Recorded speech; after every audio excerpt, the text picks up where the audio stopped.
Tony Kinnett. Tony Kinnett. Tony Kinnett. Tony Kinnett. Tony Kinnett. Tony Kinnett. Tony Kinnett. Host of the Tony Kinnett Cast. Let's get down to business. You're listening to the Tony Kinnett Cast on 93 WYBC. WCYTV. Here on the Daily Signal. Good evening and welcome to the Tony Kinnett Cast. It's good to be with you. I'm Tony Kinnett. If you're watching the live stream out there in the wild blue yonder, and you might be wondering why I'm sitting a little bit further away from the microphone, it's because there's a piano on set. We'll get to that later. We've got some quick news to round up. Not a lot of time to do it. First of all, this is one that I genuinely cannot believe that we're starting off with. President Biden has announced that he is the superest duperest labor president ever. Like, of all the super duper labor presidents who have just labored and been best for labor people, I mean, he is just amazing, apparently. So the president, tweeted out today something that I thought was just absolutely spectacular. This, let's just say strangely discordant message compared to what he is doing at the present time. So President Biden sent out, "I'm proud we will be known as the most pro-labor administration in American history." Now, the president had a ton of strikes. He had probably one of the lower approval ratings near the end of his term of a Democrat by groups like the United Auto Workers and things like that. But the president of the United States, of course, doesn't actually run his Twitter account. Instead, recently, he's been dead. And when I say dead, I mean the president of the United States actually suggested that he got over 100 hostages freed, and the world collectively went, huh? The trauma of that day and its aftermath is still raw and ongoing. I've gotten over 100 hostages out, and I will not stop till I get every single one of them home. And everyone was just vastly confused because, he didn't get 100 hostages out. No one at all knows what he was talking about. But if you think, well, man, that's really rough for the president of the United States, the leader of the free world, to be embarrassing himself like that, just in front of everybody. Well, I've just got some great news for you. No one sees Biden as the president of the United States or the leader of the free world. Nobody. Instead, everyone already just pretends that Donald Trump is the president of the United States. And that comes for two reasons. Number one, it comes because Donald Trump has taken this campaign and this presidency already far more seriously than he did at this time in 2016. In 2016, he'd won the election and he was kind of taking it easy for a little bit. Now he's ready to rock and roll on day one, and he's already inviting all kinds of people from major tech billionaires all the way to European industrialists and Japanese investors out to Mar-a-Lago in Florida, where he's been securing these $100 billion investments, maybe $200 billion investments into the United States. And it's not just those coming to Mar-a-Lago that are really boosting the perception that the entire world already believes that Donald Trump is the president of the United States. Justin Trudeau may be hours away from resigning. Now, a majority of the Liberal Party and almost all of the other parties in the Canadian political system are calling for Justin Trudeau to step down. We might be seeing an election early because Trudeau might be basically moments away from losing a confidence vote, in which case Pierre Poilievre would most likely step right in. And you would think that maybe Trudeau is taking a little bit of time. After all, his deputy prime minister stepped down. His finance far left individual basically quit and walked out. Because everyone in Canada on the far left is freaking out about Trump and thinking that Trump is going to bankrupt the country and leave it a desert. And so Canada wants to, as collectively as a whole, with a combination of left, center, and slightly to the right parties, are realizing they need to do something quick, or there's going to be serious ramifications. Either you can be a friend of the United States under a Trump administration trade policy, or you can isolate yourself and basically screw over your entire economy based on some type of weird idea that you have of what, Canada's weird progressive idea should be. And it really does get funny because it's not just Canada, also Germany. So the leader of a Christian conservative coalition over in Germany is likely to well, is the one who's going to be replacing the embattled German Chancellor Olaf Scholz, just lost a confidence vote on Monday because Germans are also sick of the kind of open immigration system, far left-leaning. Well, I say far left-leaning because there are parties who are center-left, parties who are kind of a pseudo-green in Germany, and then there are those parties which lean to the far progressive wing. So when I say leaning far left, sounds kind of like an oxymoron here in the States. In Germany, there's like 4 or 5 different left-leaning parties. This left-leaning crew that's been running the country for the last couple of years, people are absolutely tired of. And if there is to be a new election, it's very likely that Friedrich Merz is going to be the guy who takes over. He's a center-right guy who is extremely pro-relationship with the United States.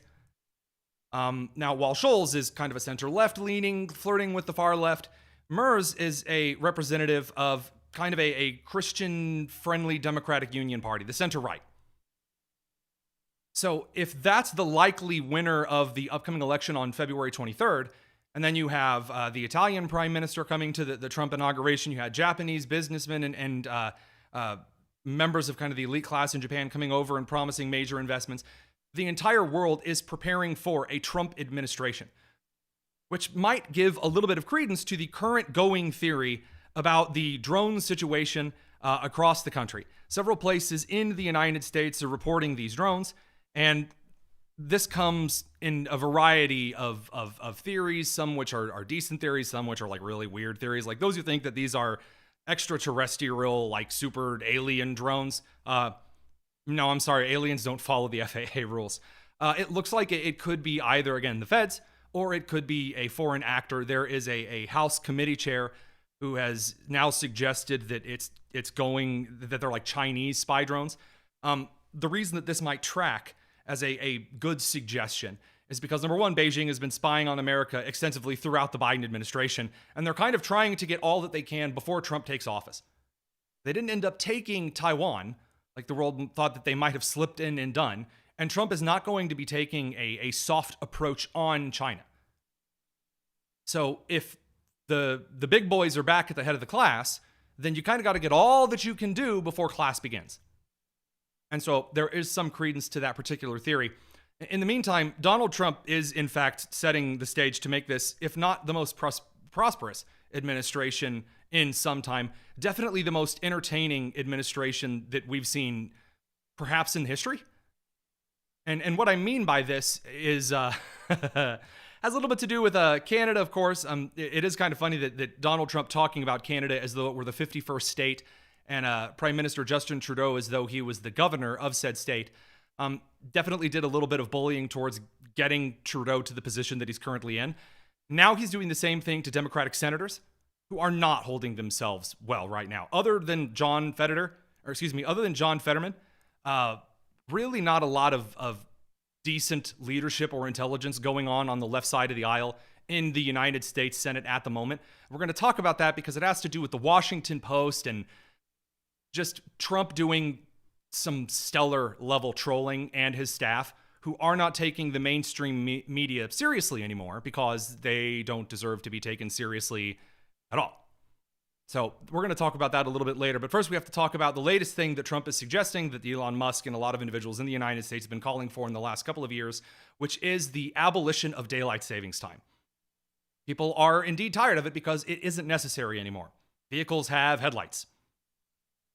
It is annoying to a lot of Americans. And so, because an old trick back when vehicles didn't have active headlights on them that were very good, now is no longer really necessary, you have individuals who are just kind of defending the institution of daylight savings time for the sake of defending the institution. So Nate Silver, who's a very good pollster, not a good institutional apologist, let's say, suggested today that eliminating the daylight savings time is actually a super duper terrible idea. Why is it a super duper terrible idea? He says he ran the numbers and it would cost the average American 40 minutes of waking daylight per year in the summer. Okay, boys and girls, we need to have a conversation. Just a moment here. I'll go ahead and get a little thoughtful music.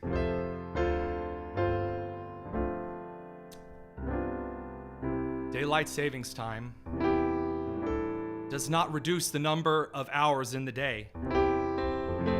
It just changes when the 24 hours happens.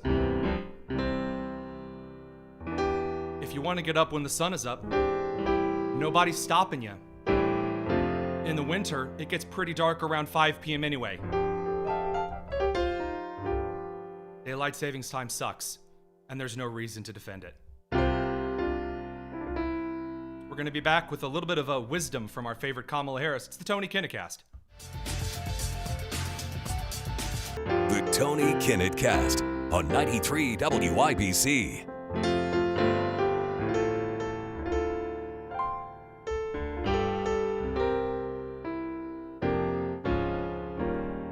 Oh, hi. I didn't see you there.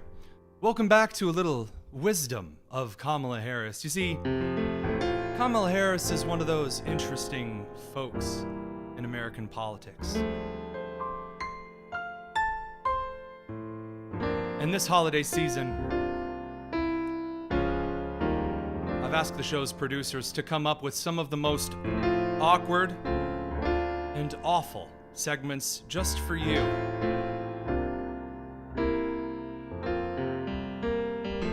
Allison, you out there in Radioland? Hello, hello. Do you think, just as we take a moment to reminisce here this beautiful holiday season, that there might be just too many Kamala Harris gaffes and stupid moments to fit them all in just one radio segment? I'd like to see you try, Tony. Well, we are going to try, because we did have some of the producers put together some of the absolute worst that we could find. And by the way, starting off has to be today, which is why we're doing this segment. Kamala Harris, I should say, yesterday, she made the decision to go speak to a group of students in Maryland and told students that the most important thing that they needed to remember was their context, and it was painful. The true test of our commitment is whether, in the face of an obstacle, do we throw up our hands or do we roll up our sleeves? Preach. And as we approach, and I ask you to remember the context in which you exist. Yeah, I did that. She did that. Yeah, she did it. She did it. The context. I don't know what she means. You don't know what she means. And that's totally okay. Because if you don't really know the context, then, Kamala telling you to remember the context, yeah, that'll do it. So up next, I gotta tell you, Kamala Harris showing up drunk to her concession speech is another thing to be thankful for as we approach this beautiful, amazing Christmas season. And on this practical eve of Thanksgiving, I wish everyone a happy Thanksgiving, with the ability, and to find the ability at this moment to just remember there is so much to be thankful for. Find that ability, guys. Allison, do you feel inspired? Have you found your ability just yet? Oh, I'm looking for it. Ah, good. Well, up next, we've got one of my personal favorites. I'm going to have to switch my pianist cap to a little Soulfire, because time to hear Kamala do some preaching. The road ahead won't be easy, but in times of uncertainty, we are reminded weeping may endure for a night, but joy cometh in the morning. Amen. Church morning is on its way. That's right. And then she lost.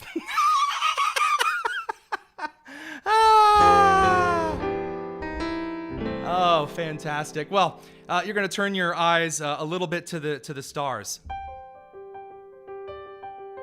Because sometimes, if you go to church, that doesn't work out. You still lose to a big orange man. Maybe you just need a little something to inspire you to look up and know you've got a place up there. There's this whole, I talked with somebody once who said, if you just look at where the stars are in the sky, don't look at them as just random things. If you just look at them as points, look at the constellation, what does it show you? So you just outlined it, Roland. What does it show you?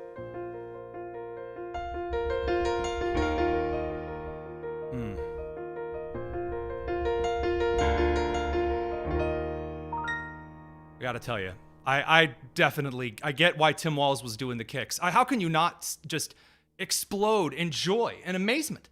I mean, she makes it so easy for you. I mean, such wisdom. I mean, really, I am just awestruck by the beauty, the power, the adjectives, and that's why we've got to dig down to the very first time on national television, Kamala Harris was unburdened by what has been.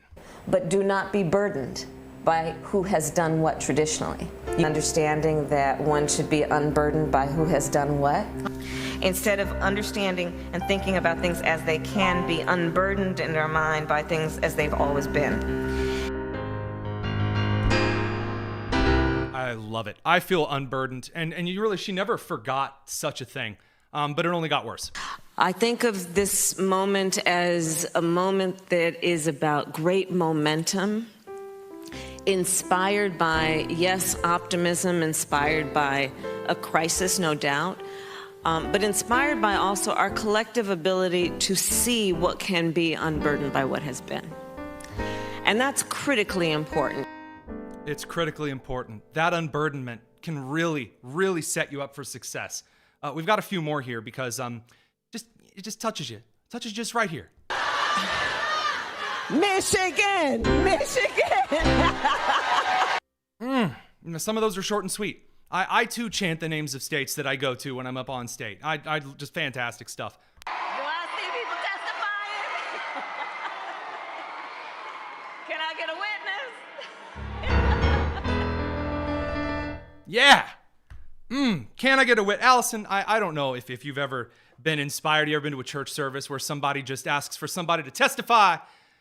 But I tell you what, nobody can do it just like Kamala Harris. And I'm going to miss her. I really am. I'm hold on a second here. Let me try that again.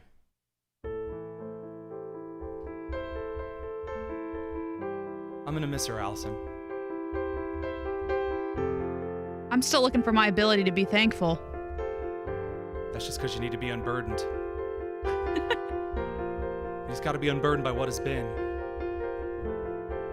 You got to testify in the context. Michigan! But do not be burdened by who has done what traditionally.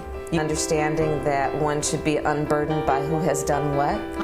Instead of understanding and thinking about things as they can be, unburdened in their mind by things as they've always been.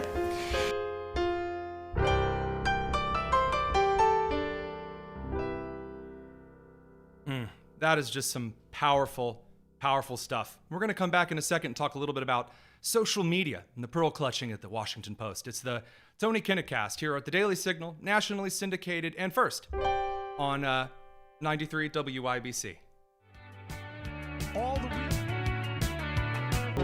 This is the Tony Kinnett Cast on 93 WIBC.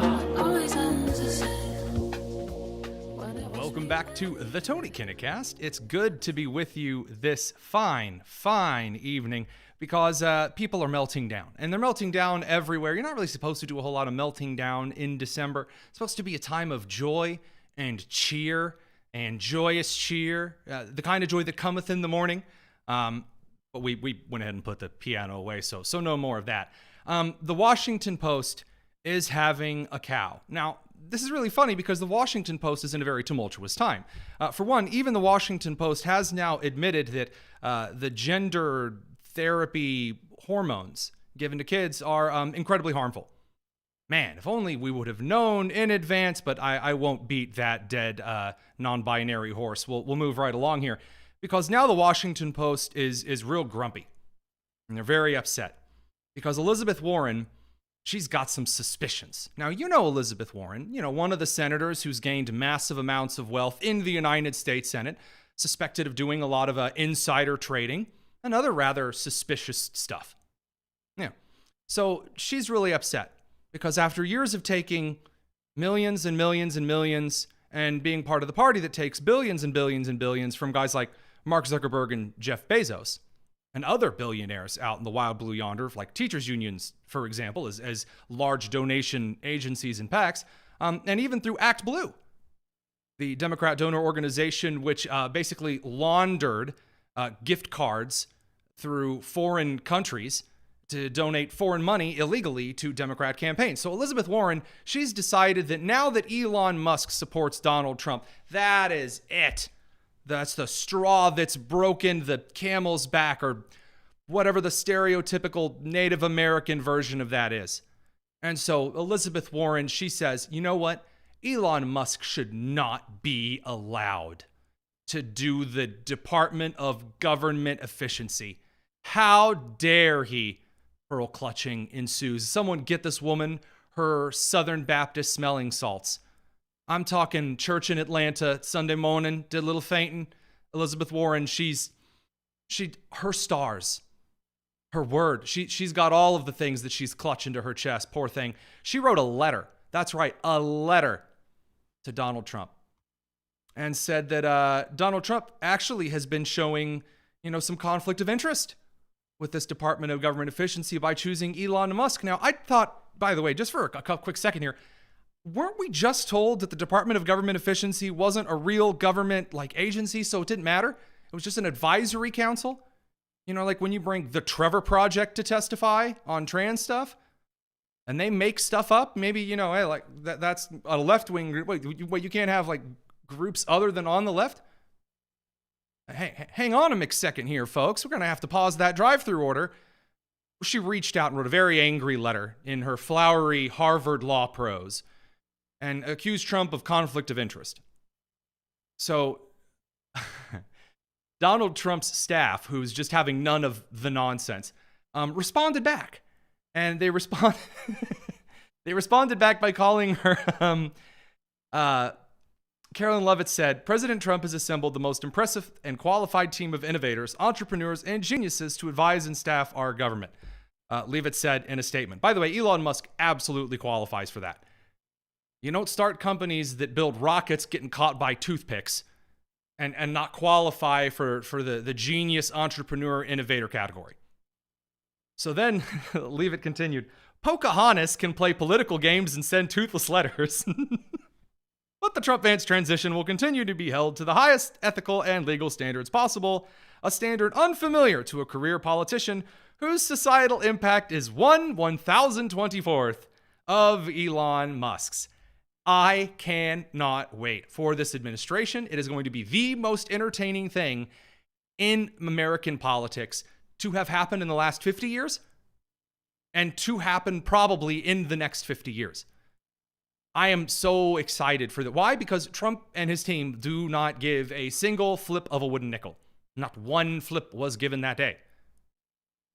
The nickels at the White House, stationary, not flippable. They don't care. He's got nothing to prove. He's just going to do what he thinks counts as success. And it is driving the left insane. And by the way, on the terms of Elon Musk, there have been a lot of articles over the last couple of weeks suggesting that, guys, Blue Sky, the alternative to Twitter X, it's doing so well. In fact, I don't know if you guys know this, but we looked at the number of people visiting Twitter's website, in their browser on their computer. And then we looked at the number of people visiting Blue Sky. And there were a lot more people visiting the desktop version of Blue Sky than were visiting X. First of all, the vast majority of people going to both Blue Sky and X go on their phones. People aren't sitting at their desks every single day and just leaving it up on the browser like they used to. So, not a good measure. Now, I, however, actually did this cool thing that a lot of journalists are very unfamiliar with. It's called research. So, Blue Sky's APK, their data, the usage data, the number of people that are posting, the number of people that are liking things, the number of people that are retweeting things on the platform, which has held so many, let's say, illegally interested in disturbing pictures of children sort over on Blue Sky, that unlike some of the media reports, which have tried to claim that Twitter is failing and that Blue Sky is doing super well, according to Blue Sky's own data, Since the beginning of December, so this is after the election in a couple of weeks, since the beginning of December, Blue Sky is down about 5 million total likes per day, about 2 million posts per day. The total number of accounts that are followed per day has decreased by around 500,000. Now, if you're wondering what that means that Blue Sky had a really big bump right after the election, and then just like Parler and Mastodon and all of the other alternative Twitter killers, has just been slowly and steadily decreasing and is likely to continue. Why? Because if you look in the App Store you look at the App Store ratings and reviews underneath Blue Sky in the Apple Store or the Google Play Store, for example, what you'll find is a bunch of comments from individuals who desire there to be stricter enforcement of politically correct opinions, let's say, and demands that there are stronger moderation tools to get rid of individuals posting child pornography. Nope. To get rid of people posting links to Fox News. I kid you not, one of the top review comments on the Apple Store page for Blue Sky is a complaint that Fox News links posted don't result in an instant ban. Yeah, that ain't gonna work.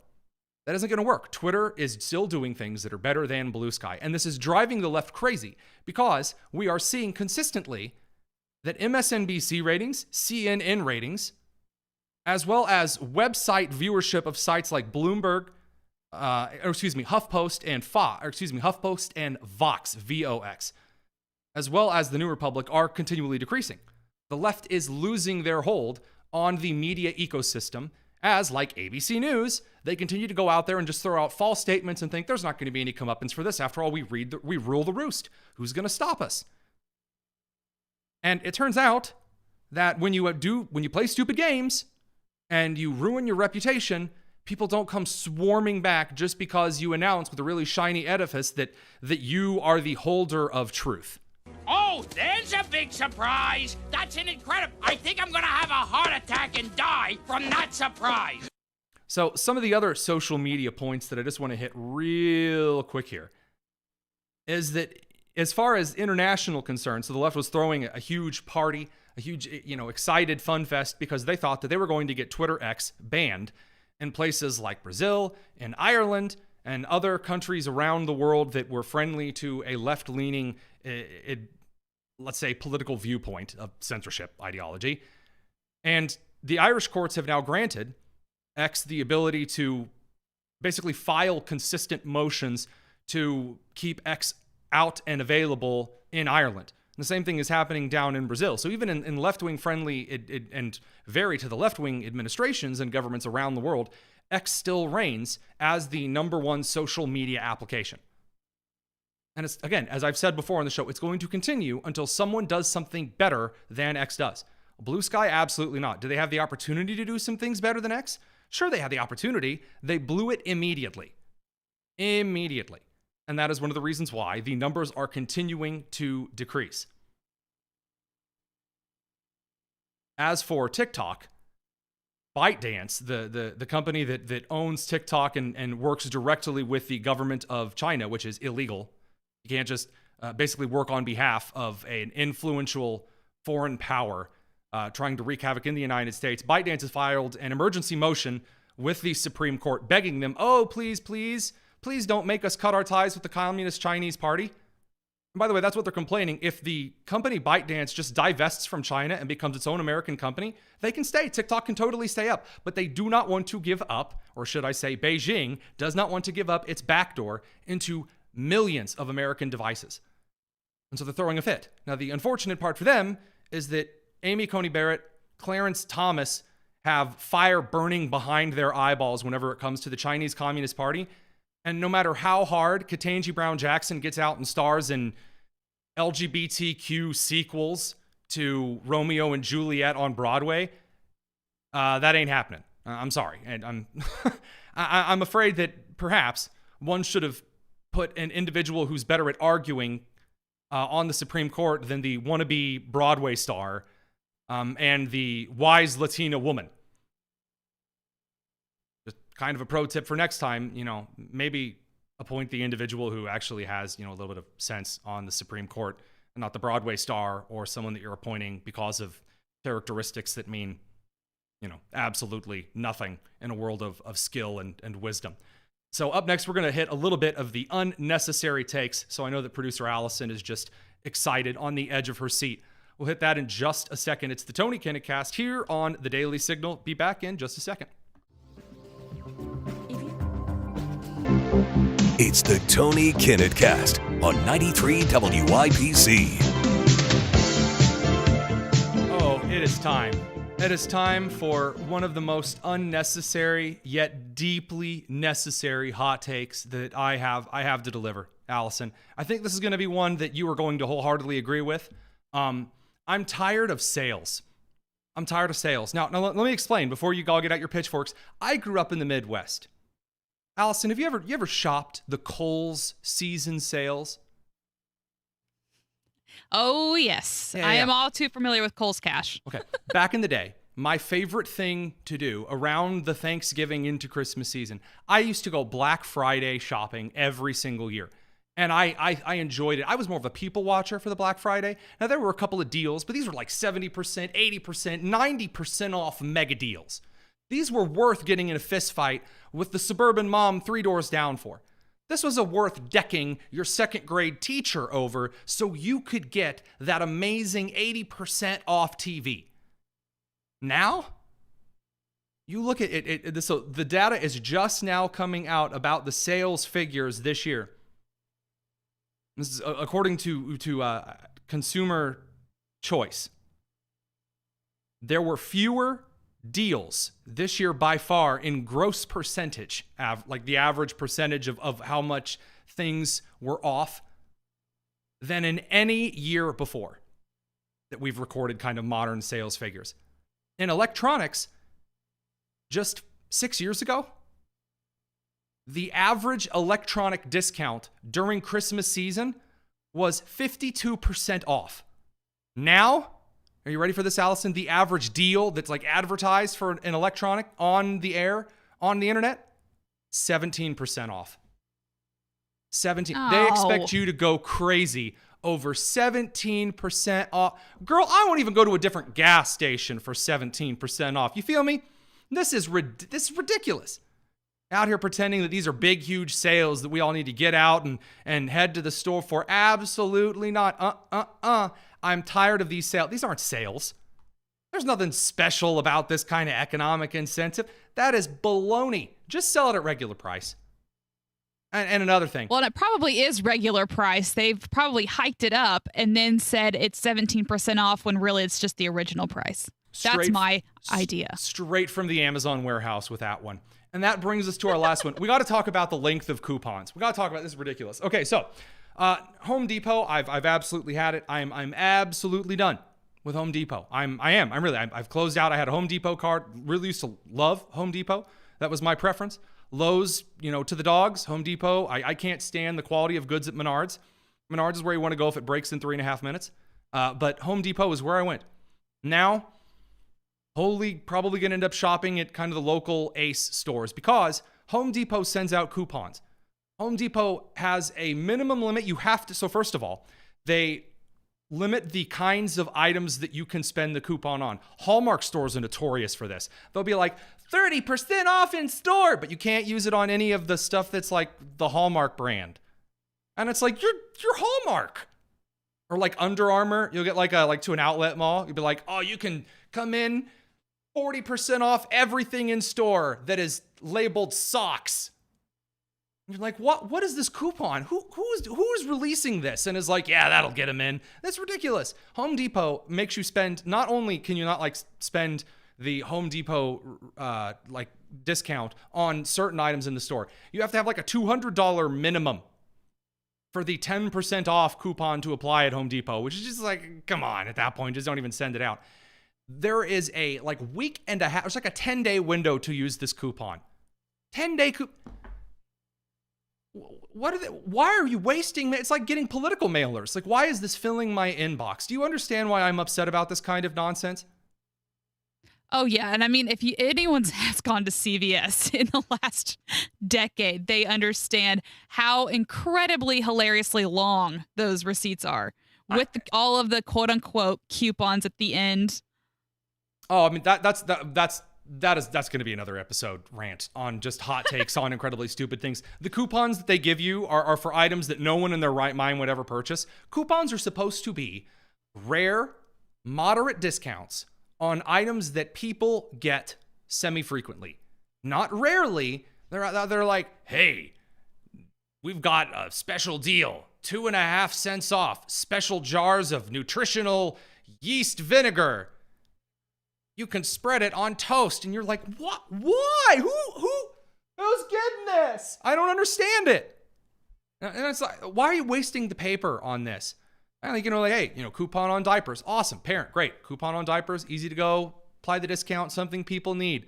But if it's like discount on left toddler socks, just the left ones, what? I mean, I guess that is useful because, kids do lose their socks a lot. So I'll give them a pass on that one. But again, the window for some of these coupons. Have you seen some of these? I got a coupon discount for Applebee's the other day, which is, God bless Applebee's. That poor business is just struggling along. The freezer section of Kroger, otherwise known as Applebee's. They're sending out coupons that you can get a discount on a meal, and it is $1 off a $14 plate meal. And it's like a chicken and potatoes dish. You're charging $14 for chicken and potatoes for one person. Again, you and I both know it came out of the freezer section of the local supermarket. Get out of here. It's not like special. They're not back there spatchcocking the chicken and peeling the potatoes. You get instant mashed potatoes and whatever Tyson threw out of the freezer.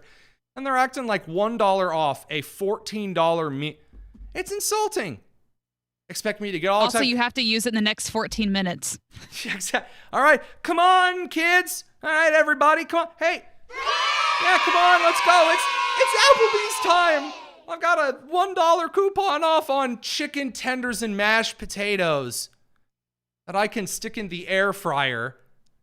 And it will have it ready in 3 minutes to go to Applebee's. Oh yeah, because the ambiance of the local Applebee's, which just feels like a Nickelback song and not one of the good ones. The entire that we'll have to talk about an unnecessary hot take about why I would go to Waffle House every day of the week before I would step foot in an Applebee's. That'll have to be for another time though. Kind of give them a little bit of rest. A lot of unnecessary hot takes this evening. That's why we keep this little section of the show plural. Just kind of throw it out there. It's been boiling under the surface. This Christmas season, I'm sick of the fake sales. Stop it. It's nonsense. But you're hiding it well. Aren't I? I'm just really dealing with it well. It's the piano. It really soothes me. All right, we will be back tomorrow with a bit more of our Christmas preparation. We're going to get into a little bit more of that holiday spirit with the political nonsense and news. This has been the Tony Kinnett Cast here on the Daily Signal, nationally syndicated, first on 93 WIBC. Allison Lemons, Lou Scataglia, Daniel Elmore, phenomenal producers. We'll see you soon.